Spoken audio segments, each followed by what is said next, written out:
Estás escuchando Los Antiguos y Abismales Podcast, la colección de las historias más aterradoras y delirantes. Los maestros del horror y la fantasía, presentados por Irad Ramírez. Invócanos por iVoox, YouTube y Spotify.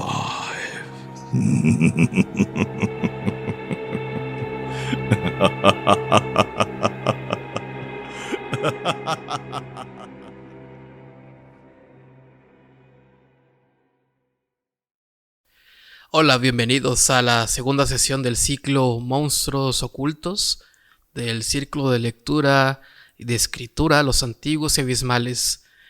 Y también es la primera sesión en formato podcast, ya que ayer tuvimos la primera sesión en formato presencial en el Hotel Juárez 571. Agradezco a los que nos acompañaron. Vimos el tema de Mogo de Alberto Chimal. La sesión está disponible en nuestro canal de YouTube Los Antiguos y Abismales por si quieren escucharlo, y estará a la pendiente de las actividades y los temas que tratamos en este espacio. El ciclo de Monstruos Ocultos es un recorrido por relatos de horror cuyas historias esconden monstruos diversos, algunos icónicos como vampiros y otros no tan comunes, pero que se esconden en la cotidianidad, acechando y cuestionando nuestra identidad. El monstruo es un recipiente de la transgresión, rechazado por la sociedad, que lo antagoniza, persigue o busca desaparecer, ya que deja en evidencia todo lo que no está en la superficie e incomoda: la corrupción, la violencia, el racismo, la desigualdad, la enfermedad, la represión sexual, entre otras cosas. La ficción nos permite explorar diversas manifestaciones del monstruo y cómo lo confrontamos, pero en ocasiones el monstruo no es el ser fantástico, es la turba enfurecida con antorchas, un padre abusivo, el fanático, el déspota o el charlatán, que señalan y acusan al monstruo, que realmente es su víctima. Bueno, mi nombre es Irad Ramírez, voy a mediar esta sesión, que es un experimento en formato podcast. No es el formato habitual en el que solemos tratar los temas del círculo, pero bueno, trataremos de que esto funcione, y también háganme saber qué opinan, qué les gusta, qué no les gusta de este formato, y en especial a los que nos acompañan en el formato presencial. También pueden hacer sus comentarios tanto de la dinámica en presencia y este formato virtual asincrónico. También, si viven en el puerto de Veracruz, los invito a acompañarnos cada sábado a las 4 de la tarde en el Hotel Juárez, a una cuadra del Parque Ciriaco Vázquez en el centro histórico de Veracruz. También quiero agradecer al actor Guillermo Henry por grabar nuestro intro. Tenía rato de que quería estrenarlo y pues bueno, fue una buena oportunidad para hacerlo. Y bueno, el tema de hoy se llama Las Voladoras, en referencia a un relato de una autora llamada Mónica Ojeda, que es originaria de Ecuador, y su narrativa está marcada por la exploración poética de las emociones ligadas al miedo, el dolor y la perversidad. A pesar de tocar temas tabú como el incesto, la pornografía infantil y el despertar sexual en menores de edad, tiene una serie de distinciones y es considerada una de las autoras más prestigiosas de su generación. Incluso forma parte de una lista de los autores más destacados de su rango de edad. Justo una de sus novelas que comentábamos en la sesión de ayer, Nefando, pues tuvo algunos problemas para publicarlo en Ecuador y en algunas partes de Sudamérica, y pues aquí en México llegó con la editorial Almadía, teniendo pues una buena aceptación. Recomiendo mucho la presentación del libro presentado por Mariana Enríquez y Bernardo Esquinca. Es una charla muy, muy interesante donde la autora habla sobre sus perspectivas y la función de la literatura para tratar pues temas bastante difíciles, y en especial los que ella toca son bastante duros. Bueno, ella tiene un máster en creación literaria y en teoría crítica de la cultura. Da clases de literatura en la Universidad Católica de Santiago de Guayaquil y actualmente cursa un doctorado en humanidades sobre literatura pornoerótica latinoamericana. Bueno, esto fue recuperado de la página de escueladeescritores.com por si quieren más información. Pero antes me gustaría compartir un fragmento de un relato llamado Devanando para el Imperio de Karen Russell. Dormí durante 2 días y desperté sobre un sucio tatami de este taller con los aplausos de Dai. El hilo verde había hecho erupción a través de mis palmas durante el sueño. La metamorfosis se había acelerado inusitadamente. Fue una suerte, como dijo Shijo, a diferencia de Toka, Etsuyo y muchas otras. No pasé por una fase de limbo, no sentí retortijones cuando se desarrollaron las tripas, no tuve tiempo para cavilar sobre aquello en lo que me estaba convirtiendo, una fábrica de seda secreta, de carne y hueso, cubierta de borra. ¿Qué pensaría Shijo de mí si supiera lo mucho que envidio la historia de su iniciación? Si supiera que ansío lo que ella experimentó, su forcejeo, sus gritos, que cambiaría mi recuerdo por el suyo sin pensármelo 2 veces. Seguramente ahí está la prueba definitiva, irrefutable, de que en efecto soy un monstruo. Muchas obreras de ese taller cuentan con alguna prueba de su inocencia, algún rastro físico en su cuerpo, una cicatriz, una marca de su valentía, una señal inendeble del forcejeo. Algunas apartan la blanca pelusa para mostrársela, los cráteres en las manos de Dai, la abrasión de la soga en el cuello de Mitsuko. Allí le han quedado unas líneas zigzagueantes en torno a la boca, como rayos, marcas de las escaldaduras que le dejó el brebaje al escupirlo. ¿Y yo? Este texto aparece en la colección Vampiros y Lemones de Karen Russell y se lo seleccioné porque creo que va muy adecuado al relato principal de esta ocasión. Hablo un poco de esta figura del monstruo, que va a ser una constante en esta serie de casi 20 sesiones que vamos a tratar durante 2 meses. Y no el monstruo típico como el vampiro, el renacido, el zombie, el hombre lobo, que inevitablemente llegaremos a ellos. Pues vaya, son arquetipos, surgieron no necesariamente en la literatura, pero por otras razones. Luego son una especie de encarnación de nuestros miedos a la enfermedad, a la muerte, pero llegaremos a ello. Y en este caso quise irme por otro tipo de monstruo. Y incluso es una pregunta que dejo al aire y que voy a retomar al final de la lectura. ¿Qué es el monstruo? Al menos en este contexto de estos relatos. Este ser que tiene una transmutación y posee pues características que no son propias del cuerpo humano, malformaciones, habilidades distintas, no sé.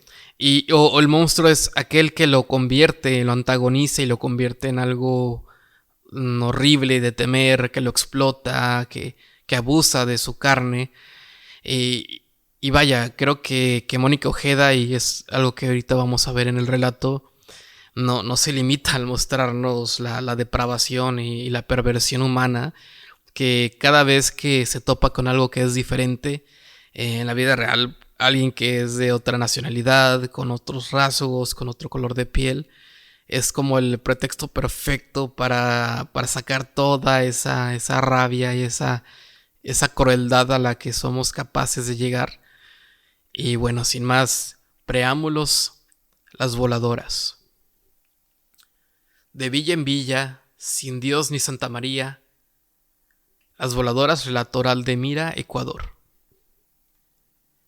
Bajar la voz, ¿por qué tendría que hacerlo? Si uno murmura es porque teme o porque se avergüenza.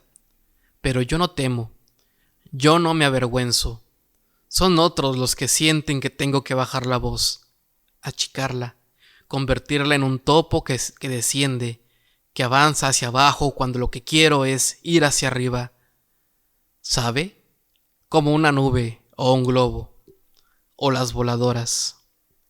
¿A usted le gustan los globos? A mí me encantan, sobre todo lo que mamá ata a los árboles para espantar a los animales del bosque. A las voladoras no les gustan los globos, y siempre los revientan, hacen ¡bam! Y con eso yo ya sé que son ellas. Mamá les grita mucho, les lanza zapatos, les lanza tenedores, pero las voladoras son rápidas y lo esquivan todo. Esquivan los cascos de los caballos de papá, esquivan los balidos de las cabras. Yo he llorado mucho por esto, y si ya no lo hago, es porque me dan miedo las abejas que se prenden de mis pestañas. Si quiere que se lo explique bien, míreme. En mi cara está toda la verdad, lo que no tiene palabras sino gestos, la que es materia, la que se escucha y se toca. Verá, es cierto que las voladoras no son mujeres normales. Para empezar, tienen un solo ojo. No es que les falte uno, sino que solo tienen un ojo, como los cíclopes. Yo soñé con una de ellas antes de que entrara a nuestra casa por la ventana de mi habitación. La vi sentada, rígida, dándole de beber de sus lágrimas a las abejas. Pocos saben que las voladoras pueden llorar, y los que saben dicen que las brujas no lloran de emoción, sino de enfermedad. La voladora entró llorando, con un único ojo, y trajo los zumbidos a la familia. Trajo la montaña donde jadeaban las que aprendieron a elevarse de una forma horrible, con los brazos abiertos y las axilas chorreando miel. A papá les disgusta su olor a vulva y a sándalo, pero cuando mamá no está, le acaricia el lomo y le pregunta cosas muy difíciles de entender y de repetir. En cambio, si mamá está presente, él intenta patearla para que salga de la casa. Le escupe, se saca el cinturón y golpea las puertas y las paredes como si fueran a gemir. En secreto, yo dejo las ventanas abiertas por la noche para escuchar el rezo de los árboles. Los oigo y me arrullo con ellos, aunque a veces también me da escalofríos el negro fondo de sus oraciones. La voladora tiene el pelo negro, ¿sabe? Como el mío y como el canto de los pájaros del monte.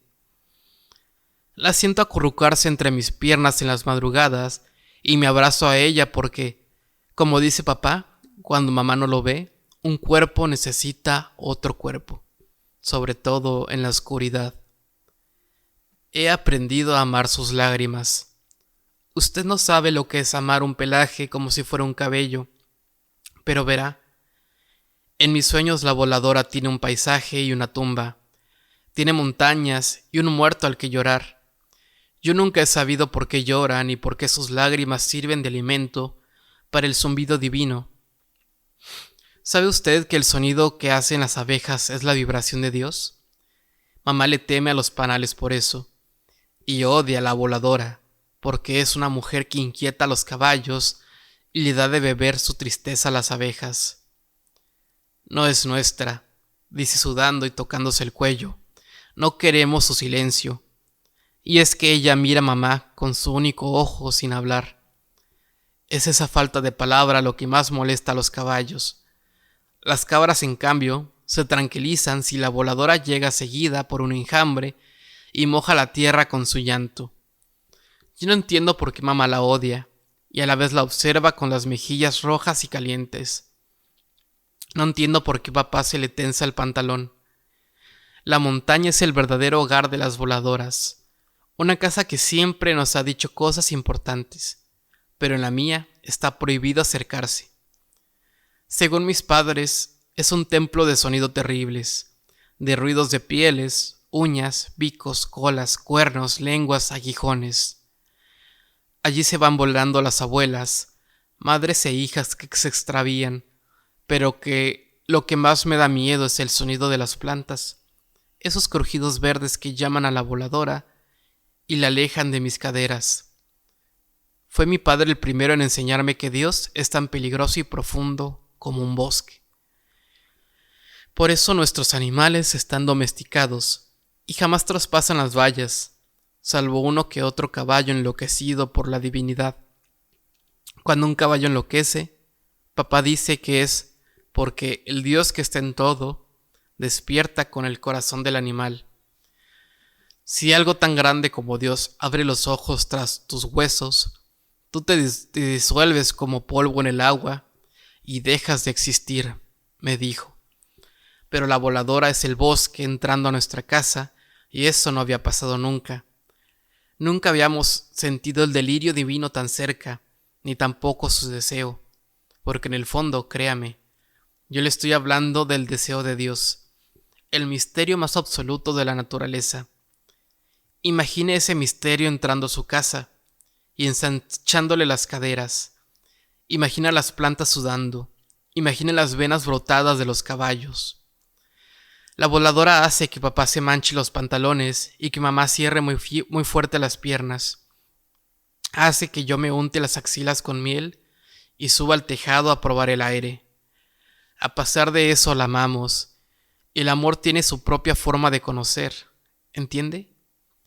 Yo amo su pelaje como si fuera un cabello. Amo su naturaleza. El día en que sangré por primera vez, ella desapareció durante una semana. Mamá fingió ponerse contenta, pero en las madrugadas regaba leche en el suelo de la cocina, que luego lamía con toda su sed. Se subía al tejado con las axilas como un panal. Volaba unos metros y caía desnuda sobre la hierba. Papá y yo la veíamos sufrir escondidas, y a la mañana siguiente la escuchábamos decir: «Creo que se ha ido para siempre». Pero la voladora regresó y lloró sobre mis pezones con su único ojo, y mis pezones, grandes y oscuros, como los rezos de los árboles, despertaron. Espero que lo entienda. Un ser así traía el futuro.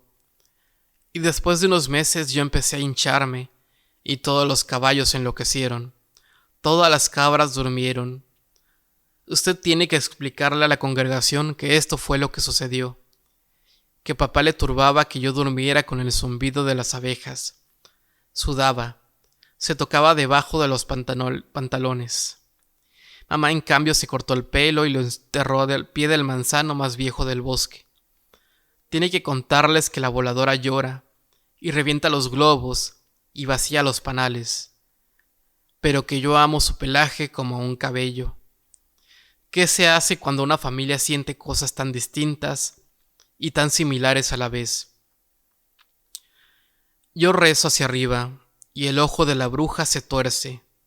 Suben las abejas. ¿Sabe usted lo que hace en la sangre el zumbido de los panales? Las lágrimas mojan mi cuerpo por las noches. Todavía duermo con la voladora y a veces papá mira igual que un caballo en delirio la línea irregular de la valla que separa nuestra casa del promontorio. Yo no me avergüenzo del tamaño de mis caderas. No bajo la voz. No le tengo miedo al pelaje. Subo al tejado con las axilas húmedas y abro los brazos al viento. El misterio es un rezo que se impone. Y bueno, esto fue Las voladoras de Mónica Ojeda. Creo que es un texto bastante extraño. La primera vez que lo leí me movió muchas cosas. Primero, este mundo tal vez fantástico, tal vez poético, me hizo experimentar varias sensaciones extrañas. Por un lado, cuestionarme también la naturaleza de la narradora, porque si bien ella y su familia son tocadas por este ser fantástico que es la voladora, también siento que en la mente y en las acciones de ella, de la narradora, y a veces de la madre, también suceden cosas fantásticas. Por ejemplo, cuando habla de que la madre vuela un pequeño espacio, y las actitudes tan extrañas, no sé, o incluso también podría pensarse que son efectos de la magia de la voladora, o no sé, es creo que algo críptico, algo que no, el texto no busca responderlo, creo que busca más bien provocar.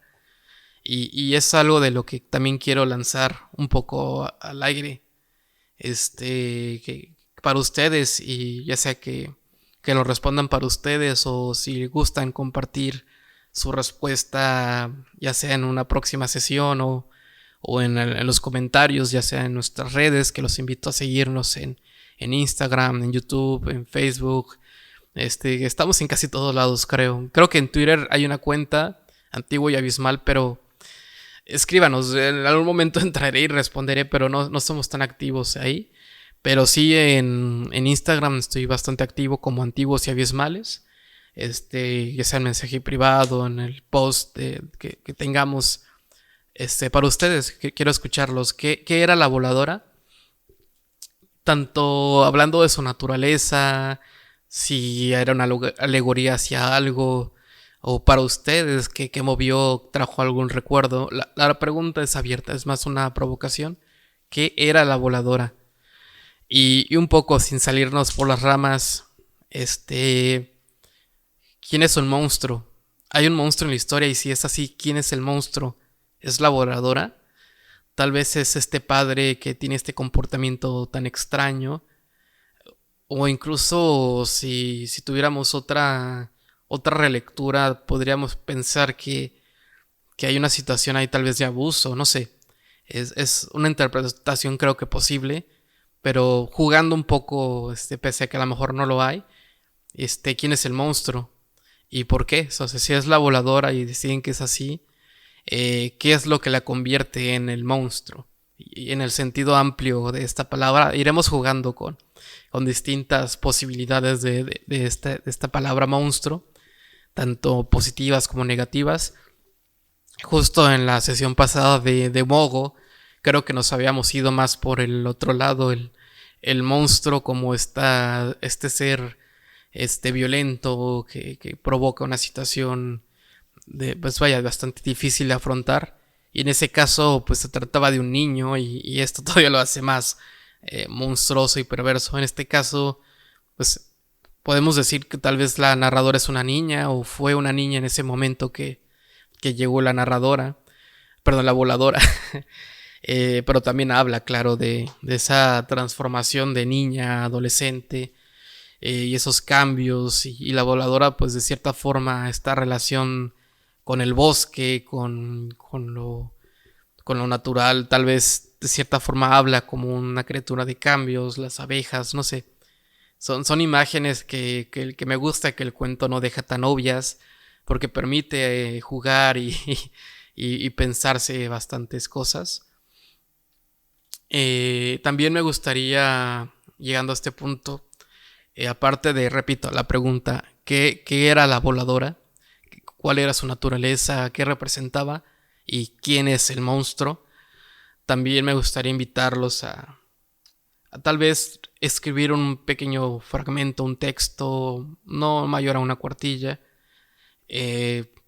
Vaya, ya sea qué les provocó este texto, tal vez tratando de explorar cuál es la naturaleza o simplemente algo que les haya movido. No hay una pauta como tal, solamente escriban que sintieron, que incluso puede ser una reflexión sobre el texto, una ficción derivativa, incluso pueden hablar de algo totalmente distinto, pero aprovechen si les movió algo de tomar lápiz y papel o abrir el blog de notas incluso o en un WhatsApp de escribir una ficción y mandársela a alguien.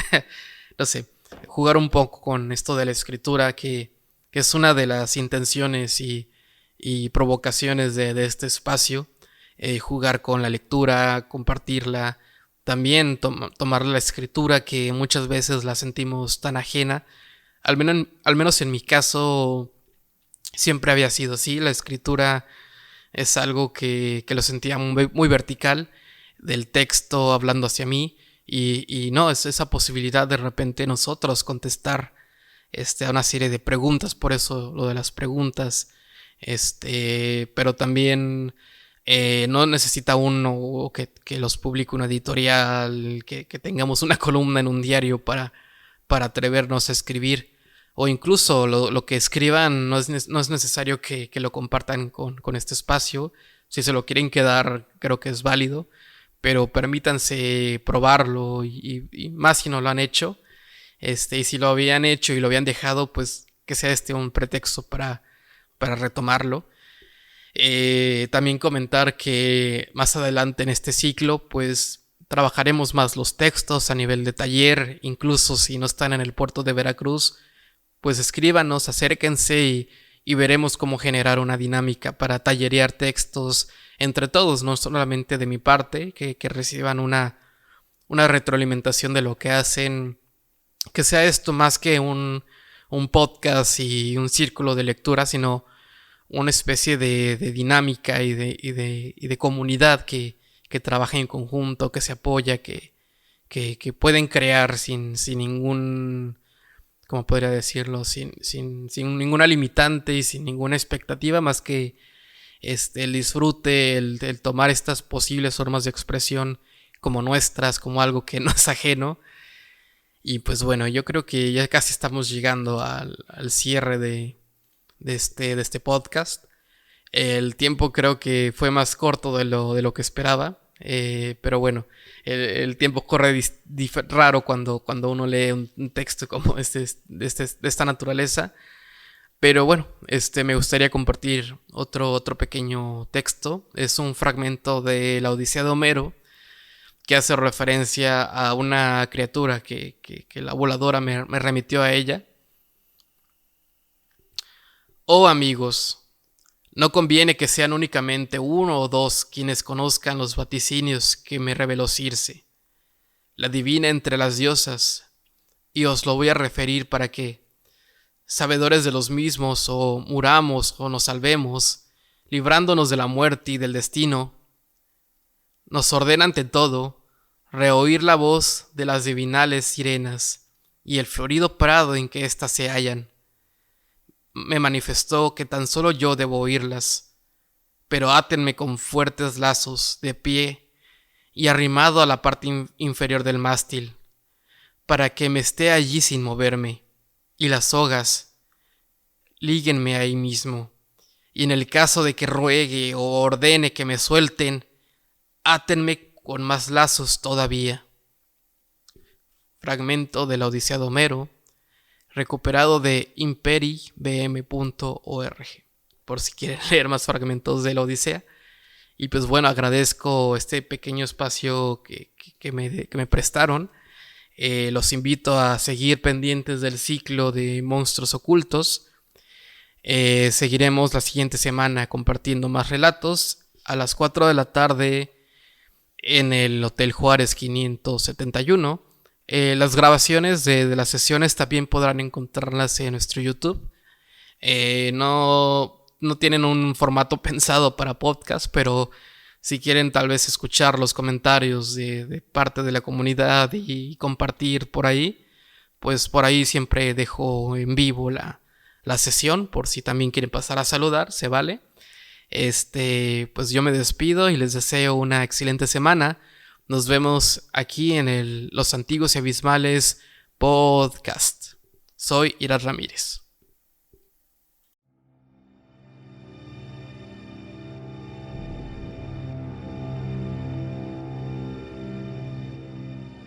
Estás escuchando Los Antiguos y Abismales Podcast, la colección de las historias más aterradoras y delirantes. Los maestros del horror y la fantasía, presentados por Irat Ramírez. Invócanos por iVoox, YouTube y Spotify.